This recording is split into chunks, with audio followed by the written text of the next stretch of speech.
রাফিন, রাফিন, 2 বছর আগে আব্বা অসুস্থ হয়ে পড়লো, একটা মেজর স্ট্রোক করলো। এরপরে সব লন্ডভন্ড হয়ে গেল। জমানো যত টাকা ছিল কিছু দিয়ে আব্বার চিকিৎসার খরচ আস্তে আস্তে সব শেষ। এরপরে সংসারের হাল ধরলাম আমি। এই সুপার শপে একটা চাকরি করি আর 2টা টিউশনি করাই। কয়টা টাকা পাই? এটা দিয়ে এত বড় সংসার চলে? আমি জানি এগুলো জানার পর তুমি আর আমাকে ভালোবাসবো না, তাই আমি তোমার জীবন থেকে চলে যেতেছি।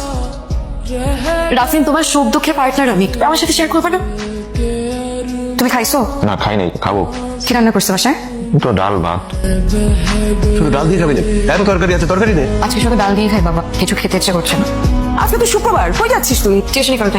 তুই আবার টিউশনি নিলি কবে? মা, বাসায় বসে থাকতে থাকতে বোর্ড লাগে, তাই ভাবলাম একটা টিউশনি। তুমি কেন এত কষ্ট করবো? তুমি কেন আমার জন্য স্যাক্রিফাইস করবো? শুধু সুখ ভাগাভাগির মধ্যে কি ভালোবাসা হয়? সুখ দুঃখ ভাগাভাগির নামই হচ্ছে ভালোবাসা।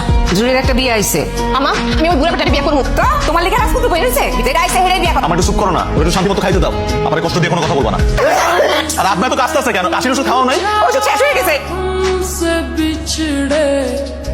হ্যালো, তুমি কি করো? কিছু না, একটু বাইরে আসছি আব্বার ওষুধ কেনার জন্য। আমি বাসায় গিয়ে তোমার ফোন দিই।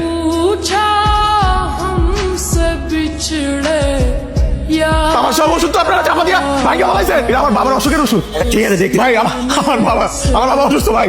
আচ্ছা, আপনি টাকা দিয়ে যেতে হবে। আচ্ছা মানে সরু হলে টাকা দিয়ে যান। I'm really sorry, আপনার সব ওষুধ আমরা নষ্ট করেছি। আপনি কোনো টেনশন করবেন না, আমি আপনাকে সব ওষুধ কিনে দিই। আপনি আমার গাড়ি।